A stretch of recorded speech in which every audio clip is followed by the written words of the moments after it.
made. I see the stars, I hear the rolling thunder, thy power throughout the universe display. Then sings my soul, my Savior God, to thee. How great thou art, how great thou art. Then sings my soul, my Savior God, to thee. How great thou art, how great thou art.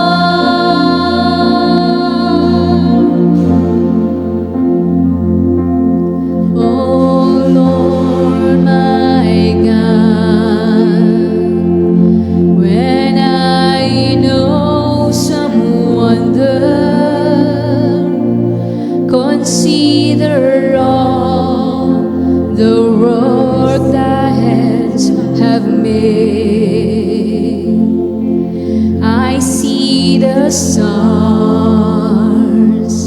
I hear the rolling thunder, thy power throughout the universe display. Then sings my soul, my Savior God, to thee. How great thou art, how great thou art.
Wala kang katulad, Panginoon.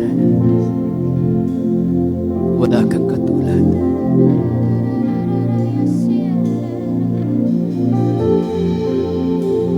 Hallelujah. Who are we in your sight, Lord? Who are we? We are nothing, O God. And you are everything. You are the great God. You are the glorious God. You are our Creator. Hallelujah.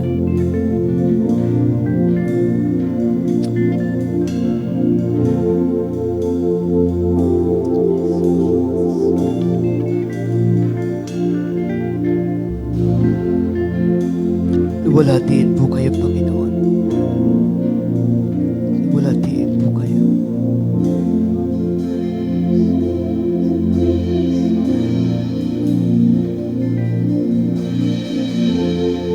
We are nothing, Lord, in your sight. Cleanse us, Lord. Forgive us.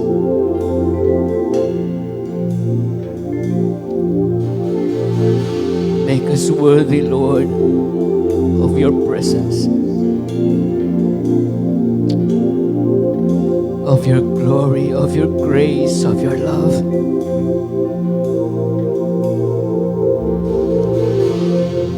Oh, hallelujah.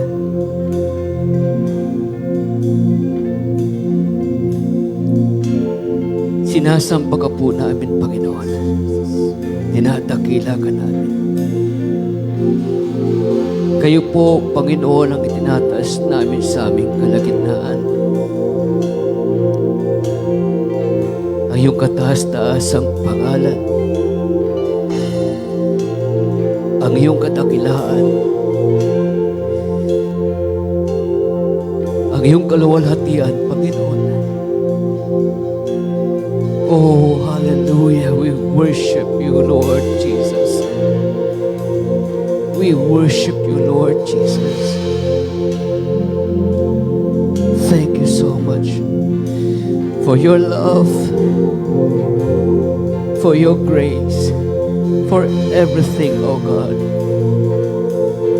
Kami, Panginoon, ay iyong hinirapat. Salamat, Panginoon. Kami na makasalanan na iyong tinanggap. Salamat, Panginoon. Salamat sa iyong pag-ibig sa amin. And tonight, O God, we pray in your name.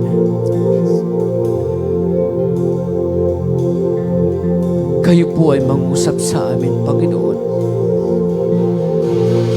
Pahayag mo ang iyong salita sa bawat isa sa amin. Tumimo sa aming mga puso. Magbunga, lumago sa aming buhay. Upang sa ganon, Panginoon, ikaw ang siyang maluwalhati sa iyong iglesia at sa bawat buhay ng iyong mga anak. Fill this place, Lord, with your presence. Speak to us. This we ask, O God, O Father, in the name of Jesus. Amen and amen. Let's give the Lord a clap of praise.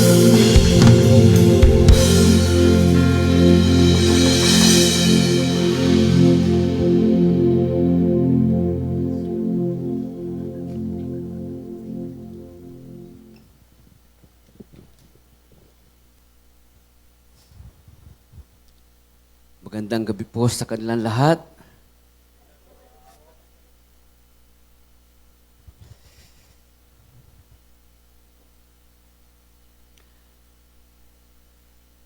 Sa tuwing naiisip ko po ang kalakihan ng Panginoon, kadakilaan ng Panginoon, yung kanyang magawa, nakakapangliit po na tayo po ay, ito pong iglesia, tayo pong lahat ay tinawag ng Panginoon. napakapalad po ng iglesia, napakapalad po ng mga mananampalataya. At tayo mahal na mahal ng Panginoon. Alam niyo po, ako po ay, aside sa aking pong dating gawain before as a government employee, isa po sa hobby ko po sa buhay, yung ako po ay mag-ride. So, I'm a rider, a motorcycle rider. And siguro po naka 3 times na po ako na nakapag-Philippine Loop. So, buong Pilipinas po ay naikot ko na po with my motorcycle. At ang dami ko na pong nakita. Ang dami na. Nakakamangha ang kilos at gawa at likha ng Panginoon. May mga times po na ako po ay napapahinto na lang sa isang lugar at namamangha po ako kung gaano kagrabe yung gawa ng Panginoon. Sa mga bundok, sa mga dagat, sa ilog, sa lahat. And then, ito po tayo, pinagpala ng Panginoon sa mga ganyang bagay, nakakapag-ride. So, sabi ko, Lord, salamat at my age ay nakakapag-motor pa. Sabi po ni Pastor, siya rin po ay rider. And hoping sana po ay minsan makapag-rides po kami. Ang sarap po mag-rides, mga kapatid.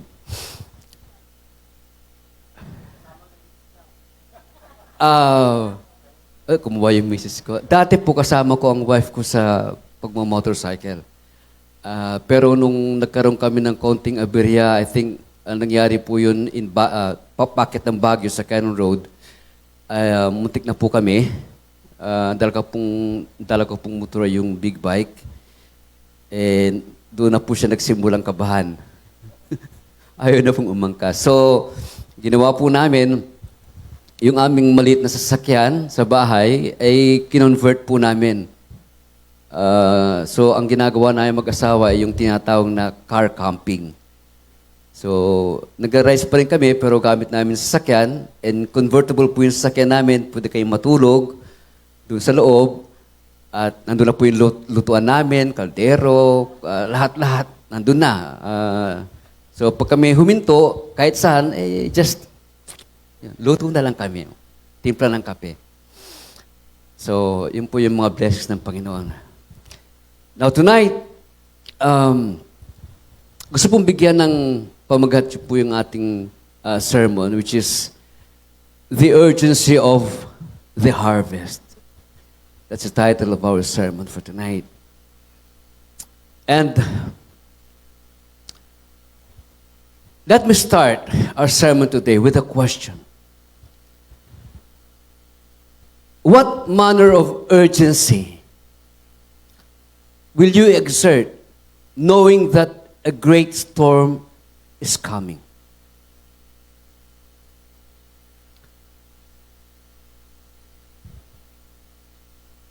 Ano ang gagawin natin, mabilis na gagawin natin kapag nakita natin na nandyan na yung isang malaking storm o bagyo? Sa akin pong mga paglilibot, iba't ibang mga locals pong aking mga nakakausap. Pag ako po ay napupunta ng norte, kadalasan sa mountain province, Apayao, Fugao, Benguet. Kung papansin niyo po ang mga bahay po doon, kadalasan nasa gilid. May mga nakausap po tayo ng mga locals doon. Sabi ko, paano ang gagawin niyo pag alam niyo may paparating na bagyo? And sinasabi nila, alam mo Brad, pag alam namin na medyo delikado, isa lang ang gagawin namin. Evacuation. Alam niyo po nangyayari sa taas yung landslide? Pag hindi po maayos yung pagkakalagay ng bahay mo, lalo na sa bundok, at nandyan ang bagyo, nandyan ang ulan, no choice. umalis ka na. Dahil sa mga nangyayari po sa ngayon, nababalitaan po natin yung mga natatabunan na lupa dahil sa mga bagyo na dumarating. Pero kapag tayo po ay nasa mga coastal areas, iba naman ang kanilang sinasabi sa mga dalampasigan sa dagat. Normally, ang preparasyon ginagawa po dyan, it's either to evacuate or to strengthen their houses. Upang sa ganun, pag nandyan na yung mga daluyong ba tawag doon? Pag nandyan na, kahit man umakyat yan, ay hindi po sila maanod. Kahit na sa mga balita po na naririnig, marami pa rin inaanod. Kahit na anong gawin nila, na pagpapalakas ng kailang tahanan, ay nandun pa rin, inaanod pa rin. Yan po yung sa mountain slopes, sa coastal areas, pero pag kayo po'y pumunta sa urban areas, iba naman ang kailang preparation. Ano po ang kailang ginagawa? Dito po nangyayari yung mga panic buying naman. Pag yung mga tao dito sa mga urban areas, pagka alam lang mayroong paparating, ay sigurado yun. Nandyan na yan sa mga malls, department stores, at sila po yung nag-iimbak na. Kasi alam nila, posibleng maubusan at kinakailan sila ay maganda. Pag kinausap nyo naman ang mga rural areas, yung mga rural areas sa mga, nandun sa mga kabukiran natin, ang ginagawa niyan is either paayusin din yung mga bahay nila, pero primarily ang ginagawa ng mga yan ay iayos yung kanilang mga pananim. Kahit na hindi mo masyadong i-harvest yung palay or mga mais, ay hina-harvest na po yan. Subalit, mga kapatid, paano kung ang paparating ay hindi natin alam? What if earthquake? Anong paghahanda gagawin natin? Meron ba nakakaalam kung kailan darating ang lindol? Pero alam po natin, may tinatawag na the big one. Amen? Meron. Naghahanda po ba tayo doon sa paparating na yun? Maghanda po tayo. Ako po, ang aking may bahay ay palagi may nakahanda sa bahay na bag. Ano man ang mangyari, isang kuha doon sa bag na yun, nandun na lahat ng kailangan namin. Tig-isa kami. Alam namin kung saan kami pupunta pag nagkalindol, nagkahiwalay kami. Bawa, nandun siya sa kanyang office, nasa ibang lugar ako, alam na namin kung saan kami pupunta. Maghanda po tayo, kailangan po natin yun.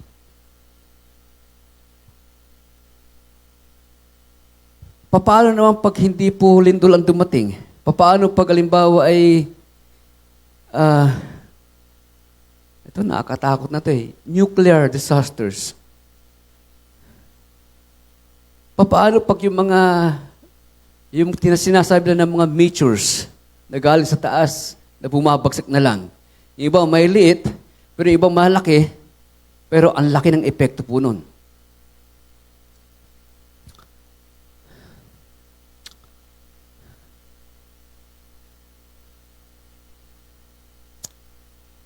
Lahat po ng yan, natin binanggit, sa lahat ng tao, isa lang po yung common word po dyan, preparation. Nagpe-prepare po sila.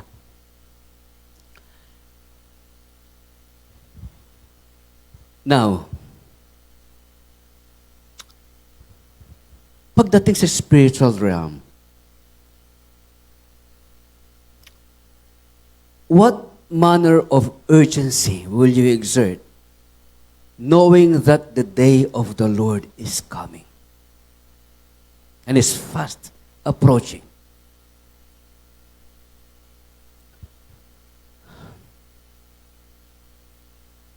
mayroon po akong babasahin and I will give you the scenarios. Na mahaba po siya pero gusto kong sabayan niyo ako sa pagbabasa ng salita ng ating Panginoon. And that is in Matthew chapter 24. Tingnan po natin. Matthew chapter 24. In verse 1, it says, Jesus came out from the temple and was going away when his disciples came up to point out the temple buildings to him. And he said to them, "Do you not see all these things? Truly I say to you, not one stone here will be left upon another, which will not be torn down." As he was sitting on the Mount of Olives, the disciples came to him privately, saying, "Tell us, Lord, when will these things happen? And what will be the sign of your coming and of the end of the age?" And Jesus answered and said to them, "See to it that no one misleads you. For many will come in my name, saying, 'I am the Christ,' and will mislead many. You will be hearing of wars and rumors of wars. See that you are not frightened, for those things must take place, but that is not yet the end. For nation will rise against nation, and kingdom against kingdom, and in various places there will be famines and earthquakes. But all these things are merely the beginning of birth pains or birth pangs. Then they will deliver you to tribulation, and will kill you, and you will be hated by all nations because of my name. At that time, many will fall away and will betray one another and hate one another. Many false prophets will arise and will mislead many. And because lawlessness is increased, most people's love will grow cold. But the one who endures to the end, he will be saved. This gospel of the kingdom shall be preached in the whole world as a testimony or as a witness to all the nations, and then the end will come. Therefore, when you see the abomination of desolation which was spoken of through Daniel the prophet standing in the holy place, let the reader understand, then those who are in Judea must flee to the mountains. Whoever is on the housetop must not go down to get the things out that are in his house. Whoever is in the field must not turn back to get his cloak. But woe to those who are pregnant women, to those who are nursing babies in those days. But pray that your flight will not be in the winter or on Sabbath. In verse 21 it says, "For then there will be a great tribulation, such as has not occurred since the beginning of the world until now, nor ever will. And unless those days had been cut short, no life would have been saved. But for the sake of the elect, those days will be cut short. Then, if anyone says to you, 'Behold, here is the Christ,' or 'There he is,' do not believe him. For false Christs and false prophets will arise and will show you great signs and wonders, so as to mislead, if possible, even the elect. Behold, I have told you in advance. So if they say to you, 'Behold, he is in the wilderness,' do not go out.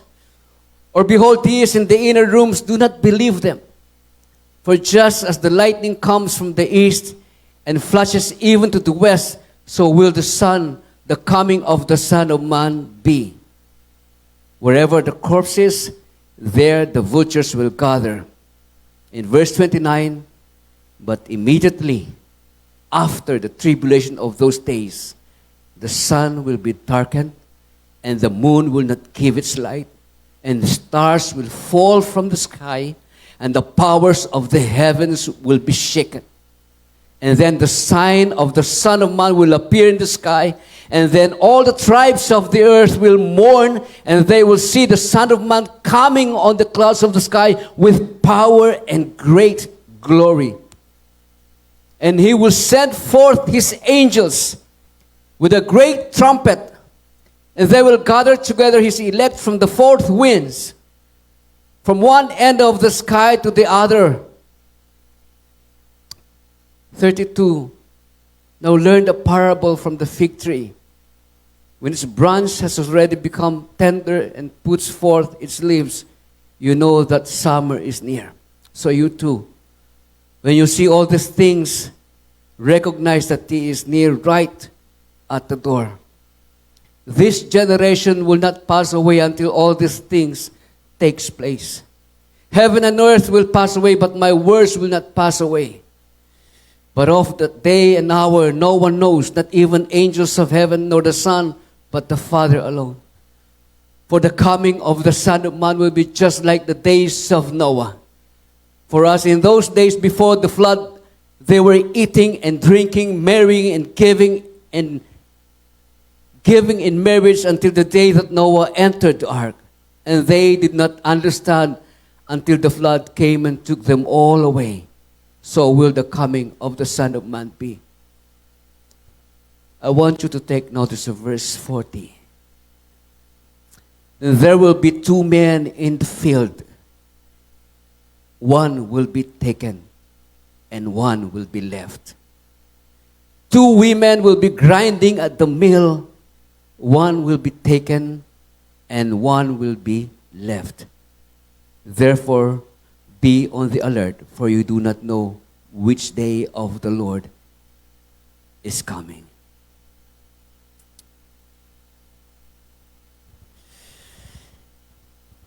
Para yung kabuuang kaganapan, kabuuan ng mangyayari, ay sinabi ng Panginoon.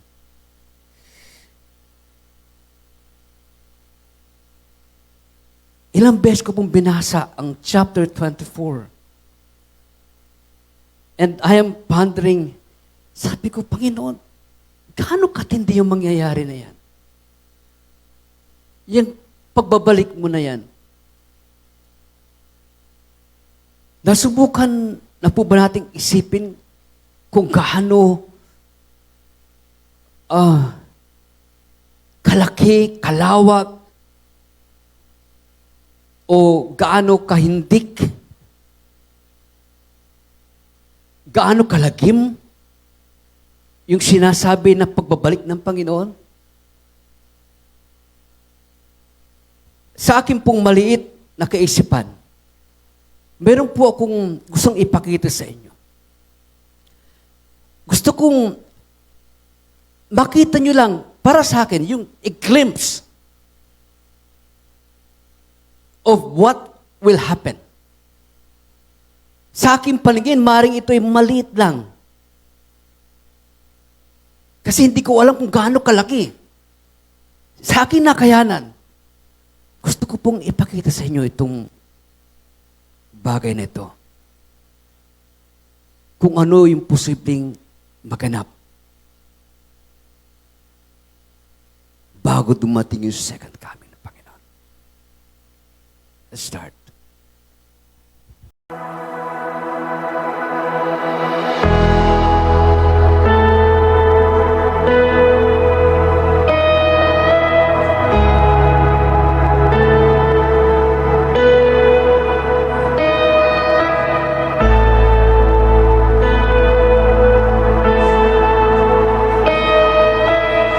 Just want to speak the name of Jesus over every heart and every mind. 'Cause I know there is peace within your presence. I speak Jesus.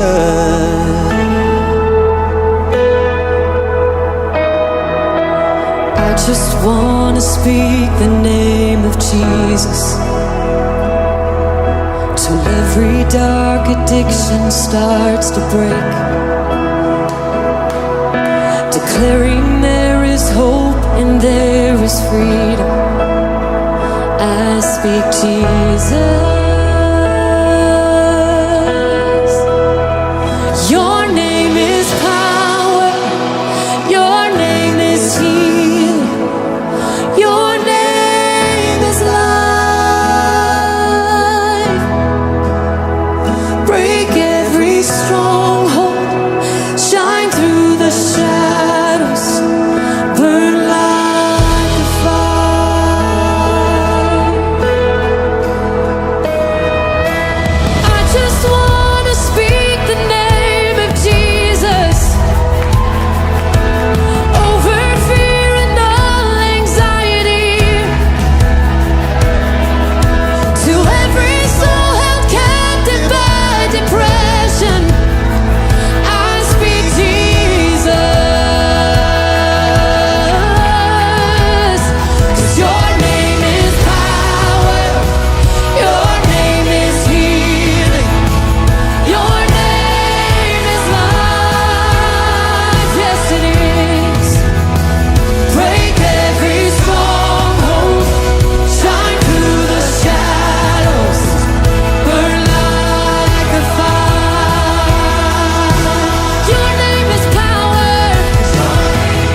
Jesus from the mountains, Jesus in the streets, Jesus in the darkness over every enemy, and Jesus for my family. I speak the holy name, Jesus. Oh, shout Jesus from the mountains, Jesus in the streets, Jesus in the darkness over every enemy, Jesus for my family. I speak the holy name, Jesus.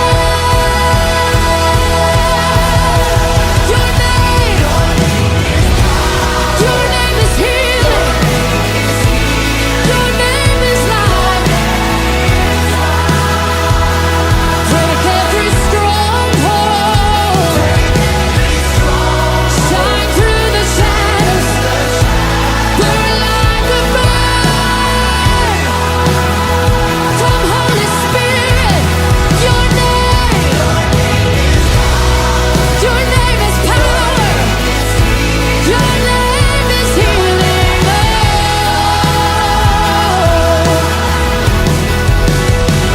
break every stronghold.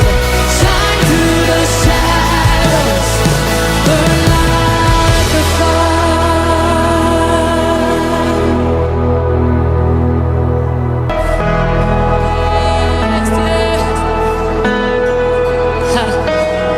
Shout Jesus from the mountains, Jesus in the streets, Jesus in the darkness over every enemy, Jesus for my family.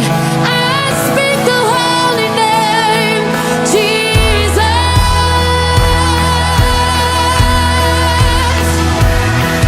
Shout Jesus from the mountains, Jesus in the streets, Jesus in the darkness over every enemy, Jesus for my family.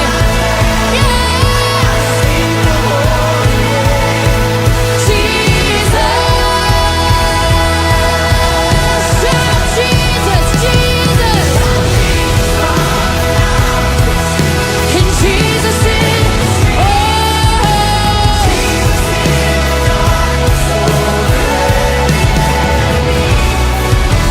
Jesus for my family.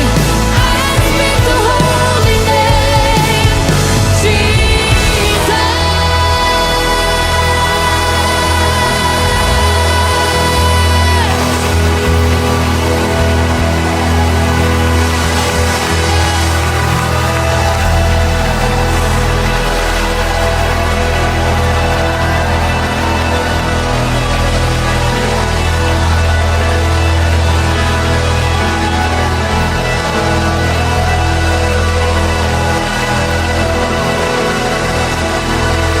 Shout Jesus for my family. Shout Jesus for our city. In 2 Peter chapter 3 verse 10 it says, "But the day of the Lord will come like a thief, in which the heavens will pass away with a roar, and the elements will be destroyed with intense heat, and the earth and its work will be burnt up." Yun lang po ang inabot ng aking kaisipan na makagawa ng ganun senaryo.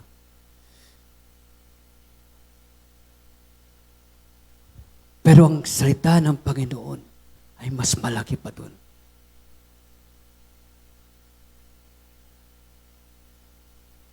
Kaya ang Panginoon din po nagsabi in 21 and 22 of chapter 24 of Matthew, He said, "For then there will be a great tribulation, such as has not occurred since the beginning of the world until now, nor ever will. And unless those days had been cut short, no life would have been saved. But for the sake of the elect, those days will be cut short. Yung po yung global scenario.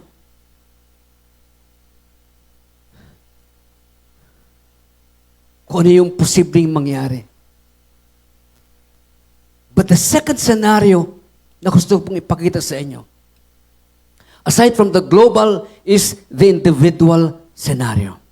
Tingnan niyo po kung ano mangyayari o nangyayari pagdating sa individual scenario. In 2 Timothy,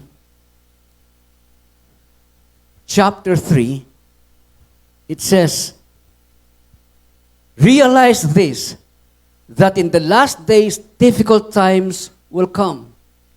For men will be lovers of self, lovers of money, boastful, arrogant, revilers, disobedient to parents, ungrateful, unholy, unloving, irreconcilable, malicious gossips, without self-control, brutal, haters of good, treacherous,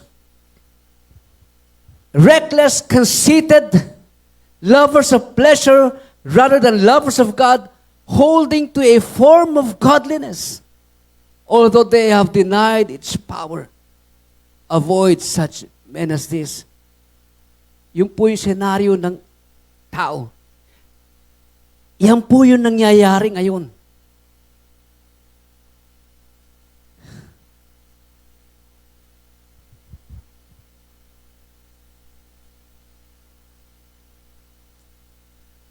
And God has given us a command.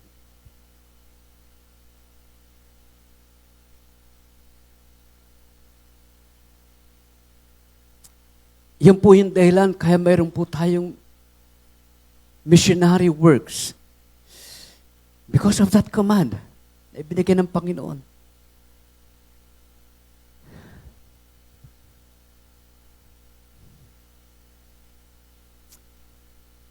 Yun po yung dahilan kung bakit meron po tayong mga ginagawang evangelism or evangelistic works. Dahil sa ibinigay ng Panginoon sa atin na dapat nating gawin. For us to obey. And the significance of these commands is to bear witness of the grandeur of God's love for mankind. Kaya tayo nagsishare, babahagi, nagpipreach, para makita ng mga tao kung gaano kalawak, kalaki yung pag-ibig ng Panginoon. Kaya nga mayroon John 3:16, for God so loved the world, para ibahagi natin sa tao. Kasi alam natin mayroong magaganap at mayroong mangyayari, may paparating.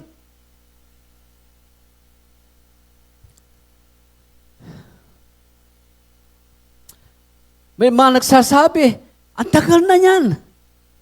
Wala pa rin nangyayari. My goodness. Kung babasahin po natin ang scripture, even the scriptures testify na yung parang seemingly slowness, mabagal na pagkilos, yun ay kapahayagan pa rin ng pag-ibig ng Panginoon na hinihintay niya. Yung pasensya ng Panginoon sa paghihintay upang pumasok, maakay pa rin natin yung mga taong tinawag ng Panginoon sa iglesia. But, mga kapatid,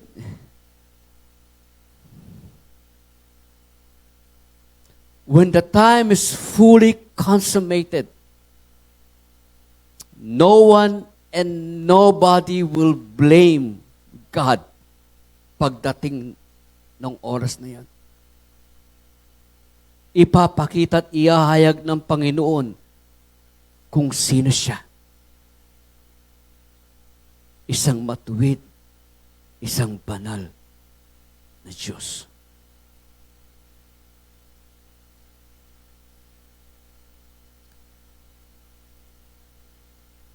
Alam niyo po, The whole point ng lahat ng ito, the underlying reason and purpose of these things, lahat, is to bring home the elect of God into the body of Christ, to harvest the elect of God. Yan ang punto ng lahat.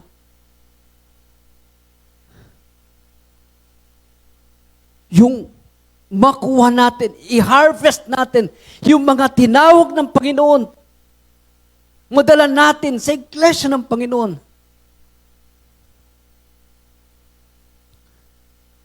Bago maging huli ang lahat. Alam niyo po, meron pang mga scriptures. I'm running out of time. And I want to share with you one of the most spectacular event that is going to take place na pwedeng mangyari at maganap even now. Pwede ngayon. Sabi nga po sa scripture, in a twinkling of an eye. Ang sabi ni Paul in 1 Corinthians 15, 51 and 52, Behold, I tell you a mystery. We will not all sleep. We will not all die. But we will all be changed. In a moment, in the twinkling of an eye, at the last trumpet, for the trumpet will sound and the dead will be raised imperishable and we will be changed.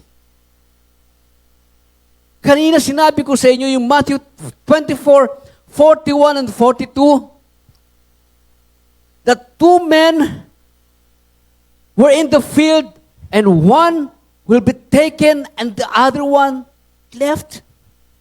Two women grinding in the mill. Kinuha yung isa, naiwan yung isa. Lahat ng yun ay nasa konteksto ng pagbabalik ng Panginoon. At ito rin po sinasabi ni Pablo, that we who are alive and remain will be caught up together with them in the clouds to meet the Lord in the air. That's in 1 Thessalonians 4:13 to 18. That's in verse 18.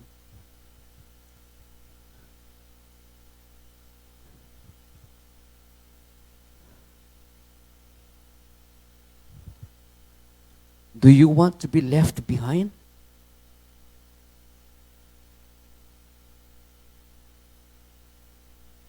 Napakarami mga magagaling sa pag-aaral ang nagsasabi, magagaling sa Biblia nagsasabi na that itinatawag po na nila na alam po natin that word rapture, na yan ay posibleng mangyari at maganap anytime. Anytime.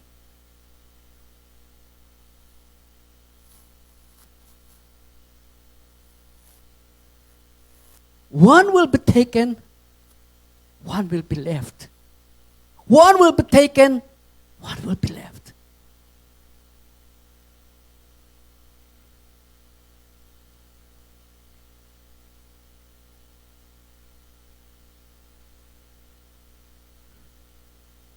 Do you want to be left behind?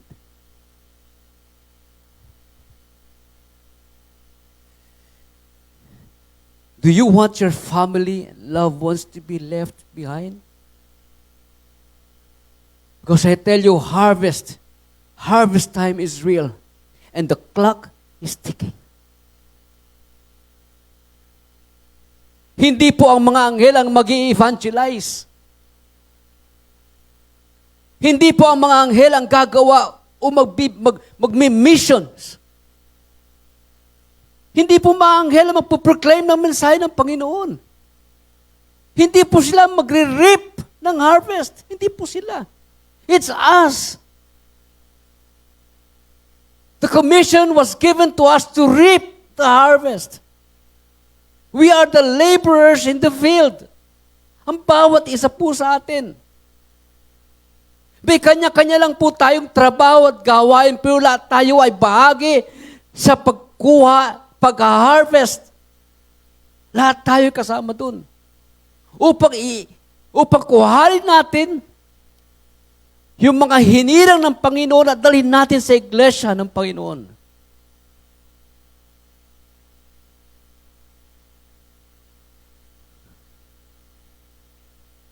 Kailan tayo kikilos?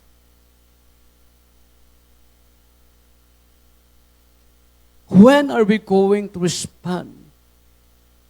When are we going to share the gospel? Or respond to the call of God? When are we going to use our talents, our gifts for the glory of God? When? The urgency of the harvest is a matter of life and death. Let us not be content just sitting around listening sermons every Sunday, doing nothing. Tanungin natin ang Panginoon, Lord, ano ang aking gagawin? Ano ang aking magagawa? Ano ang may contribute ko? Ano ang maitutulong ko para sa pag-aani ng kaluluwa?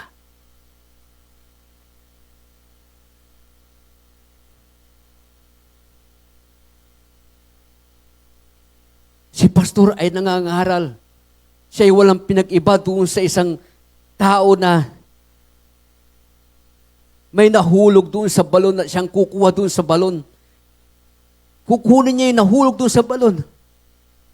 Sinong hawak kay pastor? Sinong hihila ng lubid kay pastor para makuha yun doon? Bawat isa ay may parte.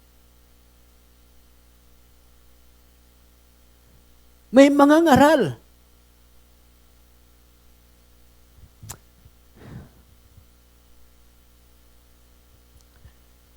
Brother Mac, sabihin sa akin, Brother Mac, paano na ako? I'm a businessman. Anong gagawin ko? I'm a plain housewife. Anong gagawin ko? I'm a student. I'm a worker. I'm an employee. Brother Mac, basurero lang ako. Anong gagawin ko? Tendero lang ako sa palengke. O kapatid, mayroon kayong magagawa. Mayroon lahat tayong magagawa. Ang bawat mananampalataya ay mayroong magagawa upang maging bahagi sa pagka-harvest, upang maging bahagi sa pagkuha ng mga kaluluwa para sa Panginoon. Mayroon. Gawin natin yung bawat parte natin para sa kaluwalhatian ng Panginoon. If you are a pastor or a preacher, preach mightily in God. If you are a prayer warrior, pray unceasingly to God. If you are a musician, if you are a singer, sing. Sing with love. Sing with passion unto the Lord. If you are a giver, give generously to God.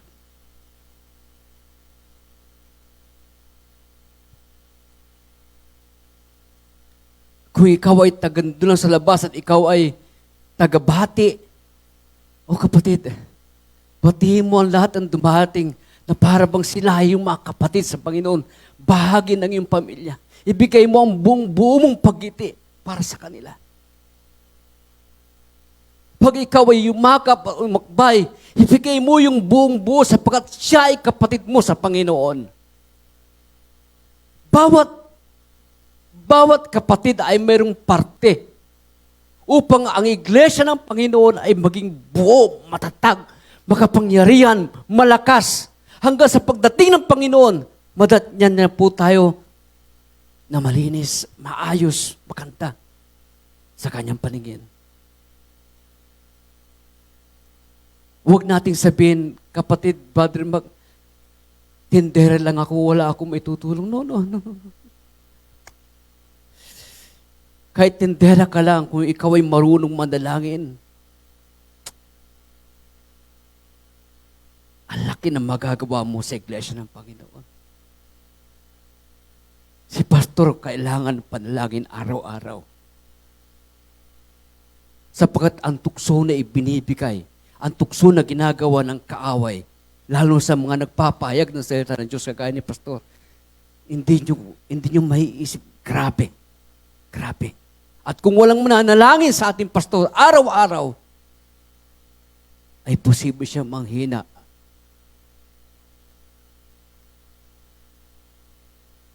May mga kapatid tayo na walang makain, mga missionary natin. Tulungan natin. If you have the means, give. At doon, nagagawa natin yung ating bahagi sa Iglesia ng Panginoon.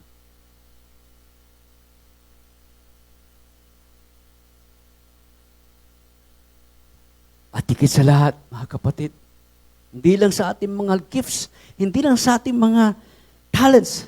No. Pinakamahalaga sa lahat, ang ating buhay, pananampalataya. Ipakita po natin that we are truly Christians. Sa ating patutuo, pakita po natin. Hindi mo kinakailangan magsalita, pero sa patutuo mo, makikita yan ng mga tao sa labas. At sila'y pwede nating maakay sa Panginoon. Amen? Let's pray.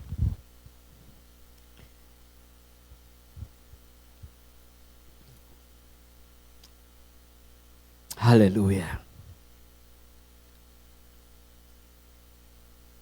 Hallelujah.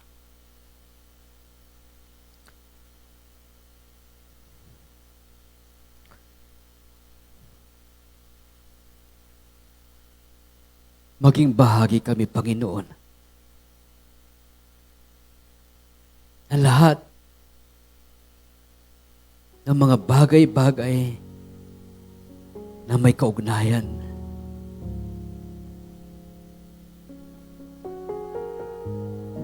sa pagkalap ng mga kaluluwa sa iyong iglesia. Tulungan mo kami, Panginoon.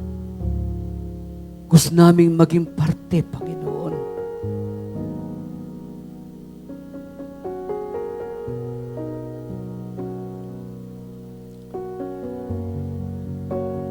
Lord,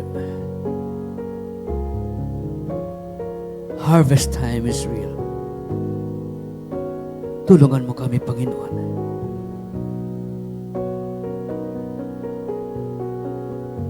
Hindi lamang sa pagbabahagi ng iyong salita, kundi sa bawat kanya-kanyang kaloob na ibinigay mo sa amin, ay may ibahagi po namin, may ibigay po namin ang aming parte sa iglesyang ito at sa kabuong iglesia ng Panginoong Jesus. Lord, I pray that you bless this church. I pray, Lord, that you bless the pastor of this church. Pray that you bless the workers of this church. Make manifest your power, your glory in this church. Maging bahagi kami, Panginoon, sa harvest. Sa harvest. Upang ikaw, Panginoon, ang siyang maluwalhati. Bless each one of us, O God. In the name of Jesus, this is our prayer. Amen. Amen. Are you blessed? Tayo tayong lahat. Let's raise our hands in thanksgiving. God, salamat po sa panahon na mayroon pa kami. God, wag sana kaming maging mangmang. Nasayangin yung pagkakataon, yung sandali na ipinagkaloob po ninyo sa amin. The Lord, Holy Spirit, I pray for awakening, God. Make us wise. At samantalahin namin yung pagkakataon. Huwag naming panuurin ang aming pamilya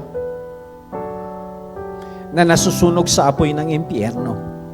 O kaibigan, kaeskwela, katrabaho, kapitbahay, God, I pray for burden in our hearts. A burden for the lost, God. Naagawin po namin sila sa apoy ng impyerno. At kami ay magmamadali. God, kami ay magkaroon ng habag at awa sa kanila. Huwag kaming mamuhay na parang wala lang. God, mayroong dahilan. Kaya buhay pa po kami hanggang sa ngayon. God, kami bilang isang simbahan, help us to do our part. Kami bilang mananampalataya, gawin po namin ang aming tungkulin. God, wag po lumipas ang linggo po na ito na wala kaming mabahaginan, Lord. Magsimula kami sa aming bahay. Isakatuparan po ninyo, Panginoon, ang layunin ng kapahayagan ng inyong salita. Salamat sa katiyakan na kung kami ay ligtas, ang aming buong sambayanan ay maliligtas. God declaring blessing upon blessing, favor upon us. And I pray for traveling mercy na kami po ay makarating sa aming mga tahanan ng ligtas. We give you all the praise, all the glory and the honor. In Jesus' mighty name we pray. Amen and amen. God bless. God bless.